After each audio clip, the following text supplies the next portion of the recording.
Depuis le co, beaucoup de choses ont changé. Le monde n'est plus ce qu'il était, mais pas vraiment dans le bon sens du terme. Tout est devenu gris et presque terne. Mais nous aussi, à un moment donné, nous avons collectivement perdu un peu de notre enthousiasme. Et si vous êtes honnête avec vous-même, vous le ressentez probablement aussi. Chaque nouvelle année arrive et on entend toujours la même chose.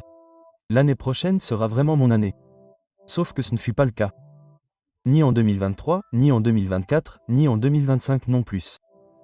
À moins que vous ne l'obligiez. Alors, accordez-moi un peu de votre temps et je vous forcerai à vous fixer pour 2025. Mais petit avertissement, je ne suis pas là pour vous motiver. La motivation est une bouffée de sucre, et je ne vends évidemment pas de bonbons. Je suis là pour vous donner les outils, la perspective et le coup de pouce dont vous avez besoin pour faire de cette année votre vraie année. Pour de vrai. Bon, je ne vais pas être trop dur avec toi. Je sais que tu as essayé. Ou du moins, tu le crois. Tu as peut-être commencé un programme de prise de masse, mais tu as abandonné au bout de 2 semaines parce que tu étais trop occupé. Ou tu t'es fixé des objectifs, mais ils étaient suffisamment vagues pour être ignorés, genre, je veux être meilleur. Meilleur à quoi? Respirer. Tu fais ça depuis ta naissance. Tu vois, essayer ne suffit pas si tu fais les choses à moitié. Tu n'échoues pas parce que la vie est injuste. Même si, elle l'est. Tu échoues parce que tu attends que la vie s'aligne miraculeusement sur tes vibrations, mais ça ne va pas. C'est toi qui dois t'aligner sur tes objectifs. Et pour t'aligner, tu dois commencer par là où ça compte le plus, ton temps. Tu as probablement l'habitude de dire « je n'ai pas le temps ». C'est drôle, parce que tu as eu le temps de faire défiler TikTok pendant 3 heures hier. Tu as eu le temps de revoir la même série pour la 4e fois parce que c'est du cinéma. Vous aviez le temps de fixer le plafond en pensant que vous n'aviez pas de temps. L'avez-vous vu? Vous avez du temps. Vous ne savez juste pas l'utiliser. Si on fait le calcul, vous avez 24 heures par jour. Imaginez que vous dormiez 8 heures, et si vous avez de la chance, que vous travailliez ou étudiez jusqu'à 8 heures, et que vous passiez 2 heures à manger et à vivre. Il vous reste 6 heures. Maintenant, demandez-vous, qu'est-ce que j'en fais? Si vous ne pouvez pas répondre à cette question sans bégayer, vous avez trouvé votre problème. Écoutez, nous vivons à une époque où l'on peut apprendre pratiquement tout gratuitement ou presque. Envie de créer une entreprise? Il existe des tutoriels, des modèles et même des outils d'IA qui vous guideront pratiquement tout au long du processus. Envie de vous remettre en forme ou de vous muscler? Des applications, des chaînes YouTube et des communautés vous aideront à développer de nouvelles compétences. Des plateformes comme Coursera, Skillshare, ou même TikTok, si vous suivez les bons créateurs, vous aideront. Alors, pourquoi utilisez-vous votre téléphone pour naviguer sans but au lieu de vous en servir pour progresser ou de cliquer sur le bouton d'abonnement sous cette vidéo? La technologie n'est pas l'ennemi. Vous l'êtes. Votre téléphone est un outil, mais si vous le traitez comme un jouet, il vous traitera comme une blague. Mais même dans ce cas, les outils ne sont que des outils. Ils restent assez inutiles sans plan. Ce qui nous amène à mon point suivant, les systèmes.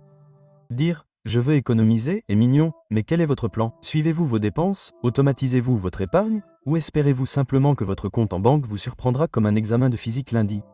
C'est pareil pour le fitness, l'apprentissage, les relations, tout. Les objectifs sont fondamentalement inutiles sans système. Les systèmes sont ce qui vous permet d'être présent les jours où vous n'en avez pas envie. Ce sont les routines ennuyeuses qui donnent des résultats. Ce sont les préparations de repas, les plannings d'études, les programmes d'entraînement. C'est ce qui distingue ceux qui réussissent de ceux qui en parlent. Et tant qu'on y est, abordons rapidement le problème du « grind » et pourquoi vous devriez l'accepter. La plupart des choses qui vous mèneront au succès ne sont pas passionnantes. C'est ennuyeux, c'est répétitif, c'est se lever tôt pour faire du sport alors qu'on préférerait dormir. C'est refuser des projets pour pouvoir étudier.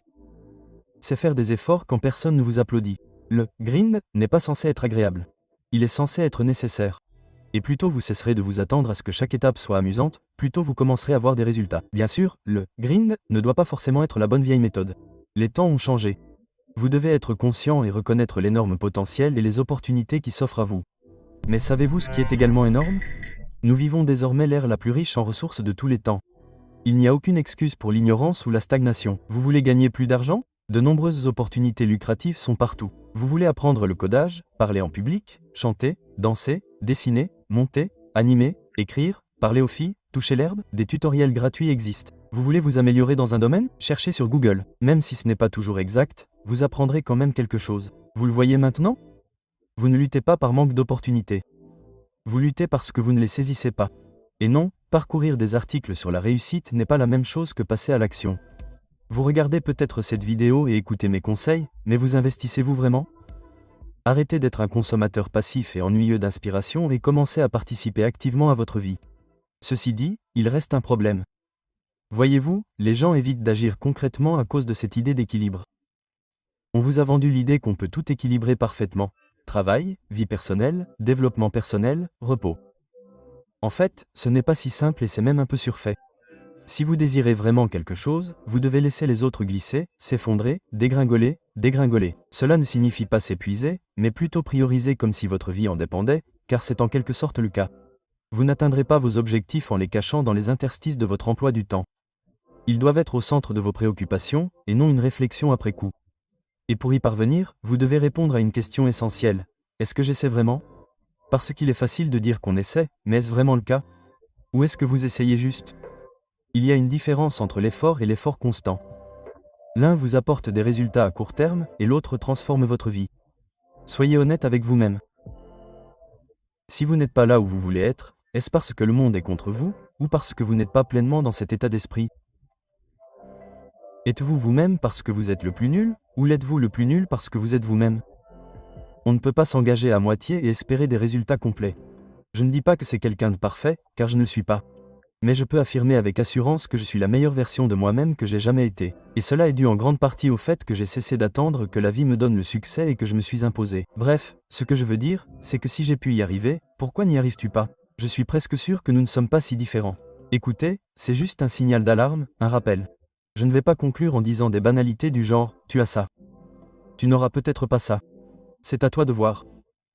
Mais ce que je peux dire, c'est que si vous décidez de vous y tenir, vraiment, 2025 pourrait être l'année où vous cesserez de dire « l'année prochaine sera vraiment la mienne » et commencerez à dire « cette année est la mienne ». Le monde ne va pas s'arranger tout seul.